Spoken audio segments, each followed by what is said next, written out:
Bonjour tout le monde, bienvenue à ce nouveau podcast. Aujourd'hui, on rencontre nul autre que Madame Nathalie Doumard. Bonjour! Allô! Bonne écoute tout le monde. Bonjour Nathalie, comment ça va? Ça va bien? Ça va bien, merci. Et toi? Ben oui, ça J'ai- va bien, ça va bien. Je suis content que tu sois venu. Ben, moi aussi, ça me fait plaisir d'être là. Je l'aime bien, ton podcast. Ah, merci, merci. T'es pas la première qui m'a dit. Moi, j'aime bien ton décor, ton décor chez toi. Ah, c'est les crochets pour les manteaux de mes enfants. Ah, ben ben, Merci, Clément. ça fait original que tout le temps est dans un bureau comme moi. Nathalie, si je ne me trompe pas, tu travailles bien sur une nouvelle pièce qui va bientôt s'appeler Mama, qu'on va bientôt voir au Théâtre du CEP. Oui, exact. Peux-tu un Exactement. peu nous en parler pour nous donner envie d'aller voir la pièce? Parce que j'ai déjà très hâte de voir la pièce. Mhm. Alors, oui, ça s'appelle Mama. Et puis, on est 13 sur scène. Il y a un monsieur, puis le monsieur, ben, il joue le personnage du grand-père de la famille qui est en train de mourir. OK? Puis, toutes les femmes de sa famille sont à son chevet pendant 3 jours parce qu'il ne meurt pas. Il meurt pendant très longtemps. Donc, il agonise. Puis on pense qu'il va mourir dès la première scène. Finalement, il tient le coup. Puis... Alors, ça fait que c'est une pièce avec plein, plein de femmes ensemble de la même famille et qui sont obligées d'être ensemble pendant 3 jours, ne sont pas habituées. Puis là, ça donne toutes sortes de confrontations, de discussions, beaucoup d'humour, beaucoup de drame aussi. Fait que, Ben oui. voilà. Mhm. Mais est-ce que c'est un peu inspiré de ton vécu? Peut-être une partie, oui, OK. une partie de mon vécu. Ouais, C'est drôle parce que je me souviens que dans le temps que je travaillais sur le documentaire de Rose et la machine en octobre, je me souviens d'avoir interrompu une audition à un moment donné là, pour la pièce. c'est vrai. Ah Ouais, oui, une question pour maman. OK, oui, oui, oui. ouais, c'était vers octobre, là, tout ça pour aller chercher une carte SD. Vous étiez en train de. Je me rappelle, il y avait Marie-Ève Milo de présente, tout ça. Vous étiez en train de préparer l'audition. Fait que là, c'est là que j'ai commis mon premier teaser de maman. Ah oui, bon, ben c'est ça. Fait qu'on on a travaillé dans les mêmes locaux, Ouais, peut-être. ouais, mais dans la salle de répétition. Croisés, mais oui, on s'est croisés chez Duceppe. Ouais. Ouais. Mais est-ce que tu as toujours voulu être une autrice? Non, je voulais être comédienne. J'ai toujours voulu être comédienne. Depuis que je suis petite, très jeune, je voyais des enfants jouer à la télé, puis je me disais, on a le droit, tu sais, on peut, en tant qu'enfant, faire ce métier-là. Ben oui. Puis, fait que c'est ça, oui. Fait que j'ai été à l'université, je suis devenue prof, puis Ah après, ouais! ouais, je suis devenue prof. Ben, chez nous, tout le monde a des diplômes, tu sais, on se pose. C'est pas tout le monde qui se pose la question, tout le monde va, c'est soit ingénieur, pharmacien, Ok, banquier, intéressant. ouais, ouais, ouais, toutes sortes de.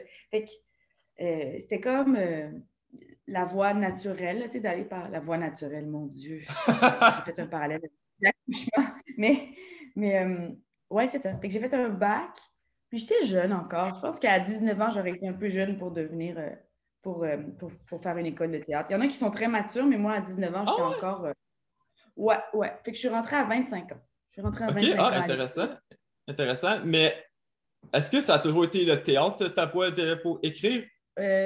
J'écris maintenant d'autres choses, mais je suis en train d'apprendre à écrire pour l'écran. Tu sais, j'écris des Ok? petites choses. J'ai écrit une série web, puis ça c'est. Ouais. Mais là, j'essaie d'écrire des choses un peu plus consistantes, un peu plus longues, tu sais, des formats plus longs. Puis c'est ça. Puis non, je ne savais pas que j'allais être autrice. Vraiment, c'est à l'école de théâtre où est-ce qu'on a eu à écrire quelques fois que j'ai réalisé que j'aimais ça. Ok? Puis en sortant de l'école, on était plusieurs à ne pas avoir de travail, puis c'est normal, hein, on Ah peut ouais, pas vous tout sortez. travailler. Fait que je me suis dit, je vais m'écrire quelque chose pour moi puis pour mes amis. Puis c'est comme ça que j'ai eu la piqûre. J'ai adoré ça. Puis là, si je réalise, tu sais, parce que quand je voulais prendre des informations sur toi, puis on s'en est un peu parlé, tout ce qui se rapporte à la famille, l'amitié, le couple, transmission à Oui, l'amour et la violence sont les thèmes récurrents dans tes pièces. ouais. Que, que ressens-tu face à ces thèmes? Est-ce relié un peu à tes expériences familiales? Sûrement, sûrement. Tu sais, on écrit avec ce qu'on a, avec notre bagage, avec ce qu'on a vécu. Mhm. Fait que c'est certain que mon bagage familial est un grand moteur pour écrire ces pièces-là. Puis comme dans toutes, il y a autant de bons, des fois, ben, autant de bons. Il y a des beaux côtés, des côtés plus difficiles pour tout le monde. Ah oui, ça fait partie de la vie. Ça fait partie de la vie. Ouais, c'est... Puis je pense qu'il y a beaucoup ça dans ce que j'écris. C'est souvent l'humour et le drame se côtoient tout le temps. C'est comme inextricable. Ouais, puis je trouve que ça résonne bien avec la famille.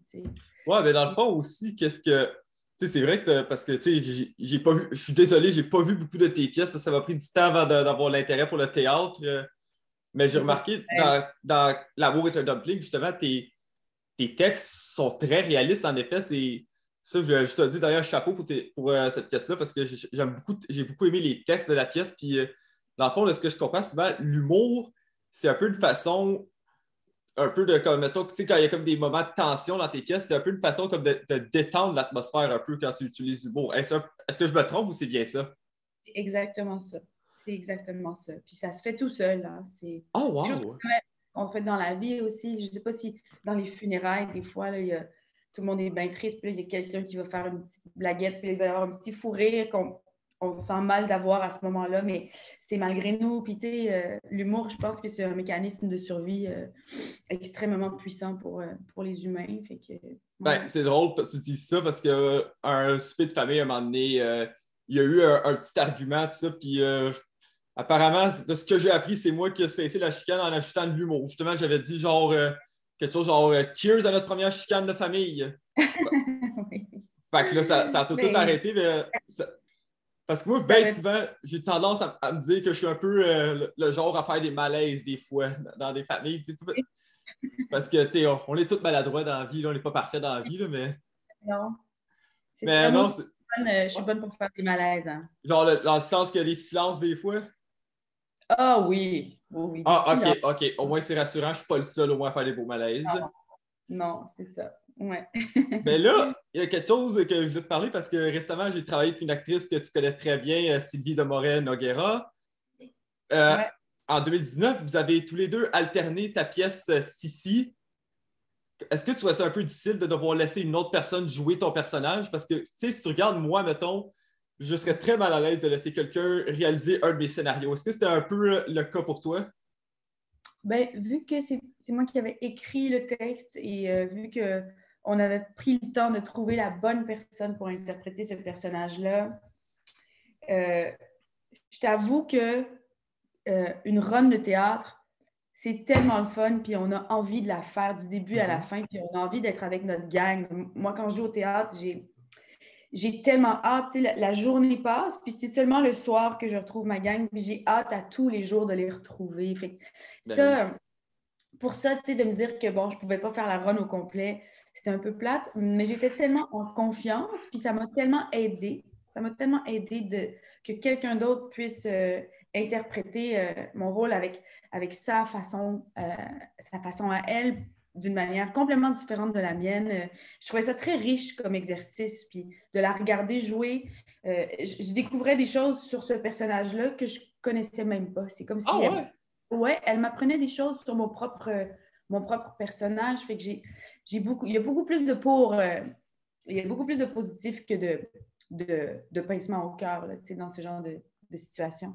Ben, c'est vrai que Sylvie est très bonne pour prendre le contrôle d'un personnage, parce qu'après avoir travaillé avec elle dernièrement, j'étais tellement content parce que quand j'écris, moi, je donne jamais de description à mes personnages, ça, parce que je veux laisser la liberté à l'acteur de créer.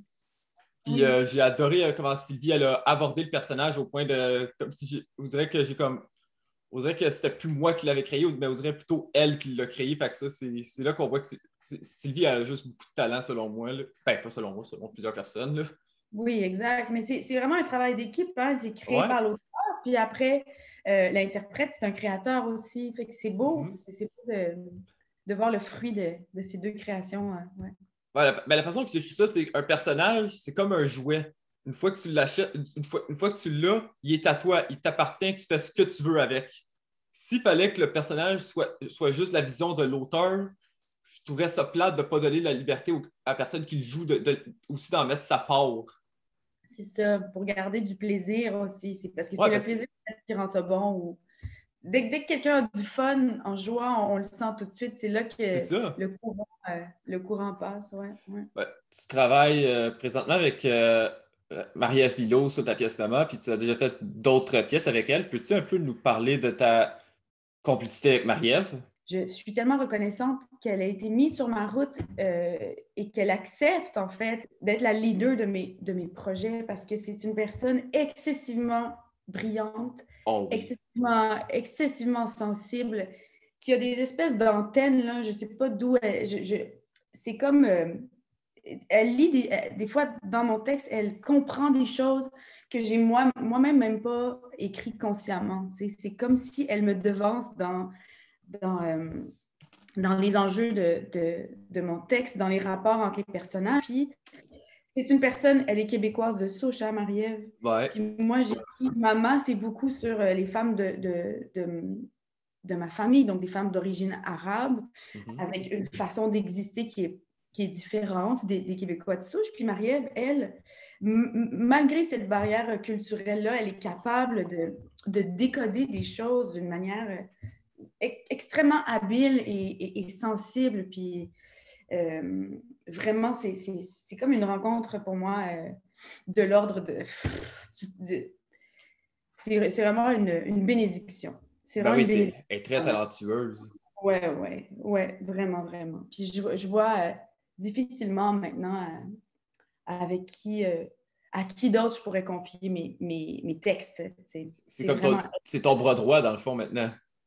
mon bras droit, je sais pas, mais c'est la personne en qui j'ai le plus confiance. OK, intéressant, intéressant. Puis en plus, elle a l'air quelqu'un de très tranquille. Tu sais, ça n'a pas l'air d'être ça a l'air de quelqu'un de très zen aussi. Elle n'a pas l'air de quelqu'un de stressé malgré toute la pression qu'elle a en tant que metteur en scène, à moins que je me trompe. Là. Parce que tu vois bien, elle a énormément de pression, elle a énormément de choses à penser. On est 13 à diriger, puis elle est très calme. C'est vraiment une force tranquille, très, très, très centrée, avec une espèce de regard là, panoramique. Là, je ne sais pas comment elle fait. Puis elle est en train Ah de ouais. nous. On est en train de monter la pièce, puis on est nombreuses sur scène. Puis tu la vois, elle est en train de. C'est comme si elle est en train de peindre un tableau, tu sais, Ah tranquillement. ouais. Elle place les pièces tranquillement. Ouais, tu as raison. C'est quelqu'un qui est capable de garder son calme dans des situations très stressantes. Ouais. Ah, ben Ouais. c'est vraiment impressionnant d'apprendre ça parce qu'en effet, Marie-Ève, tu sais, moi, je la connais plus en tant qu'actrice, mais là, tu sais, en tant que metteur en scène, c'est le fun de découvrir comment qu'elle est parce que je pense que c'est aussi une nouvelle voie qui est en train de se développer pour elle. Oui, puis on dirait ça fait, je sais pas, ça fait 3, 4, 5 ans qu'elle fait de la mise en scène, à moins qu'elle en ait fait une autre, mais on dirait qu'elle fait ça depuis 20 ans. Tu sais. C'est ça, je m'en On allais dirait qu'elle... dire. Ouais. Ouais. Ouais. Cette année, on peut dire que 2021 puis 2022, ça a été tes grandes années de télévision parce qu'on a pu te voir dans Virage, L'échappée, Un lien familial, Aller simple. Est-ce que tu qualifies que c'est ta plus grosse année en télévision et comment tu as trouvé de jouer de jouer dans autant de séries avec des rôles quand même assez différents dans chacun? Oui, c'est vrai que c'est vrai. C'est une grosse année 2021 de télé. C'était ma plus grosse à l'écran. J'ai adoré ça. J'adore ça, me transformer. J'adore ça quand on me fait confiance puis qu'on me donne des rôles loin de moi et certains plus proches. J'aime ça pouvoir faire toucher un peu à tout, faire un peu, c'est ça, faire des personnages différents. J'ai beaucoup aimé ça. Euh, ouais, mais les gens qui tournent, mettons, des espèces de séries là, où est-ce qu'il faut tourner une centaine de jours par année, je leur lève mon chapeau parce que c'est vraiment un métier c'est très Oh que exigeant de oui. tourner. Tu l'as vécu, Mhm. tes réalisateurs. Ouais. Fait que ouais, puis je vois ça, j'ai cette grosse année, mais je pense que le défi, c'est de tourner, d'écrire et de jouer au théâtre en même temps et d'élever deux personnes en même temps. J'ai 2 enfants. Fait que d'essayer de jongler avec toutes ces affaires-là en même temps, puis d'être bonne dans toutes, c'est ça le gros défi. Là, Lequel personnage tu dirais qui te rapproche le plus parmi les séries que tu as jouées que j'ai nommées? Bonne question, bonne question, bonne question. Je sais pas. Il y a le lien familial, il y a l'échappée, non. Peut-être Manuela dans Aller simple. Ah ouais? Ah, c'est drôle, c'est celle-là que j'avais en tête que je pensais que tu allais dire. Ah oui, ben, je l'ai joué très proche de comment je suis, tu sais. Ouais, parce que t'étais la plus zen là, parmi toutes les autres, là. Oui, puis alors que je suis pas zen du tout, hein, moi, dans la Oh vie. Pas non, de- pourtant, c'est tout le temps ça, je me dis tout le temps quand je te vois, partout, je me dis tout le temps, OK, Nathalie Dumas, ça a l'air d'être quelqu'un de très zen, qui n'a pas l'air souvent à péter les plombs, tout ça. Ah ouais, tu me Ah, je surprends. fais pas des plombs, mais je suis stressée puis Ah, anxieuse. OK, Je ben suis oui. très anxieuse. Ouais, ouais, je suis quelqu'un qui a le hamster qui va très, très vite là, dans Ah la ouais, vie. ah, Ouais. tu me surprends, tu me surprends. Je t'ai toujours vu comme quelqu'un de très zen, pourtant. Oh là là, non, non. J'aimerais ça, j'aimerais ça, j'aimerais ça. Un jour peut-être. Non, mais dans Alice 5, surtout, toi, ton personnage, comme tu as dit, toi, tu n'étais même pas censé de venir accompagner tout le monde au chalet, puis tu es la seule survivante de l'émission, tout ça. Puis c'est quand même, c'était fou Ouais. comment ton personnage, toi, c'est la seule, on dirait, qui voyait, ben, on voyait le danger, tu étais la plus zen dans l'équipe malgré qu'est-ce qui se passait, tout ça. Ouais, ça, tu vois, ça me ressemble moins d'être zen dans des situations extrêmement intenses, là, comme des meurtres. Tu sais. Ouais, on peut quasiment dire que tu étais un psychopathe là-dedans, là, parce que tu réagissais pas quand tu voyais des morts, tout ça. Non, je réagissais pas. Ben oui, Euh, tu réagissais, mais tu n'avais pas des grosses réactions comme les autres, là, comparé je- à. je- c'est vrai. C'est vrai qu'elle était pas. Elle pétait pas. Elle s'effondrait pas, là. Elle gardait le cap. C'est vrai. Ouais. Ouais. Non, mais c'était Ouais. très bonne d'ailleurs dans le rôle, ça, je tiens à te le dire. Ça a Ouais. été une série que j'ai écoutée et réécoutée, qu'on a enregistrée chez nous, puis des fois, je l'écoute encore. Mhm. Ah oui, c'est en plein. Ouais, ouais, non, c'est en plein mon genre de série. Tout ça, j'ai tellement aimé le visuel, le montage, le côté cinéma dans la série. J'ai adoré la Ouais. série, sérieux. Puis, Ouais, c'est beau, hein? C'est ouais, des belles c'était images. beau, c'était beau. Ça avait tourné. C'était où exactement? C'était-tu. C'était dans les Laurentides à Wentworth North. Oh, wow, quand même Donc, loin. c'était loin. Ça aussi, c'était un défi. J'ai adoré le tournage. L'équipe était formidable. Le réalisateur, Yann Ah oui, Lanouette-Turgeon. Yann Lanouette-Turgeon, c'est tout un réalisateur. Oui, oui, vraiment. Puis lui, tu vois, il était très zen dans une situation. Il était très zen alors que tout le projet était sur ses épaules. Là. Tu sais, il a Ben oui. toujours été tellement, c'est impressionnant. C'est impressionnant de le Ouais. voir Mais travailler. surtout que lui Ouais. avait plus de monde à gérer que moi. Là, ça, c'est encore plus incroyable. Mais là, En tu disais plein temps. tantôt, tu as étudié pour devenir enseignante. Est-ce Oui. que ça serait toujours dans ton bagage pour éventuellement retourner enseigner à un moment donné? J'ai le droit, tu sais, j'ai un bac, j'ai un brevet, fait que je pourrais retourner enseigner. Euh, pour l'instant, c'est pas dans les plans. J'ai beaucoup aimé ça, puis c'est sûr que quand j'entends qu'il y a une pénurie de profs, puis quand Ouais. j'entends que c'est ça, que les élèves, des fois, ils changent de prof, tu sais, au mois, puis tu sais, je me dis, mon Dieu, je me sens un peu coupable, tu sais, d'avoir quitté le métier d'enseignante. J'aurais voulu avoir plusieurs vies pour faire, tu sais, tout ce que j'aime, mais je pense que ce que j'aime le plus faire, c'est ce que je fais maintenant. Fait Ben que oui, c'est sûr. Mais ouais. est-ce- quelle matière tu aurais voulu enseigner? Est-ce que tu aurais enseigné au primaire ou au secondaire? J'ai enseigné au primaire. OK. J'enseignais au primaire. Ouais. Puis si j'avais enseigné au secondaire, ça aurait été je pense que je voudrais enseigner le français. Mais au secondaire, j'aurais voulu enseigner le français pour amener mes élèves au théâtre, puis pour leur Ben faire oui. découvrir. Ah, ben oui, c'est euh, bien vu, bien vu, bien vu, ouais. bien vu. Mais est-ce que tu Mhm. sens que cette formation te sert dans ta vie pour écrire tes pièces? Hmm. Non, je sens que mon côté comédienne et artiste m'a servi quand j'enseignais. OK, OK, Ouais. wow. Le Ouais, Québec est ouais. de plus en plus multiethnique. Est-ce que tu puises dans tes racines égyptiennes pour tes créations? Oui, oui, oui. Je puise dans les racines égyptiennes, puis dans mes racines québécoises, puis ça fait un mélange assez singulier. Puis je pense Mhm. que c'est ça, c'est un des grands moteurs de mon écriture, là, OK, mes wow, racines. c'est le fun. Ouais, C'est le fun que tu puisses tu mettes tes racines égyptiennes au lieu que ce soit ça. ouais. Mais non, c'est le fun d'avoir, tu sais, d'avoir plusieurs ethnicités dans une pièce, que ce soit tout le temps juste 100% québécois des fois. Oui, Ben oui, c'est le fun de savoir, d'avoir, de voir sur scène ce qui se passe à Montréal pour de vrai, tu sais, parce que Mhm. c'est ça, la réalité à Montréal, Ben, c'est c'est que... exactement pour ça, tu sais, quand j'écris, moi, j'essaie tout le temps de mettre plusieurs ethnicités parce que ça serait pas réaliste pour moi si on mettait, mettons, juste des personnes de la même ethnie, ça serait pas réaliste pour moi. C'est pour ça que c'est important pour moi qu'on s'ouvre dans la diversité. Ouais, puis c'est ce qui arrive de plus en plus, puis je suis vraiment Ouais, reconnaissante pour ça, tu sais. Je suis très reconnaissante que Duceppe m'ait donné cet espace-là, très qui bien m'est... mérité. Ouais, fait que... Ouais. Mais, mais d'ailleurs, qui citerais-tu dans tes plus grandes influences pour ton parcours de comédienne et auteur? Je sais pas, il y en a tellement. Il y a tellement de gens que j'admire, puis que...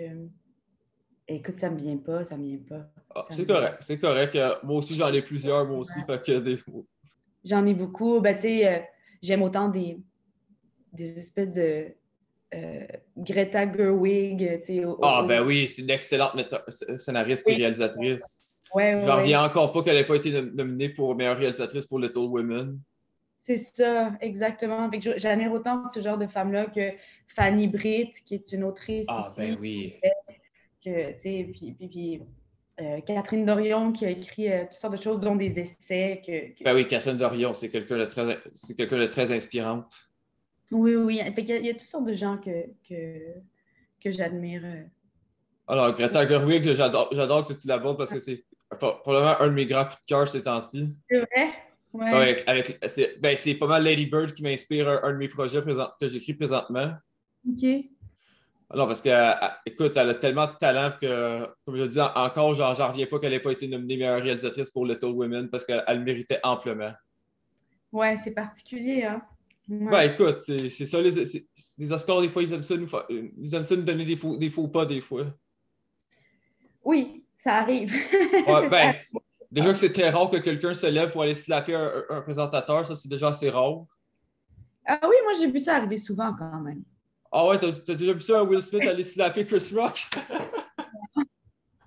Non, non, c'est une blague. Ben, merci beaucoup, Nathalie, de ton temps précieux pour avoir fait ce podcast-là. J'ai très hâte de voir maman, puis je te souhaite un gros merde dans tes prochains projets. Merci. Merci à toi, Jérémy. Merde Ben, à ça me fait toi. plaisir. Ben, merci beaucoup. Merci, je le prends très bien. Merci beaucoup. Ben, salut, Nathalie, puis prends soin de toi. Salut. Toi aussi. Bye bye. Bye.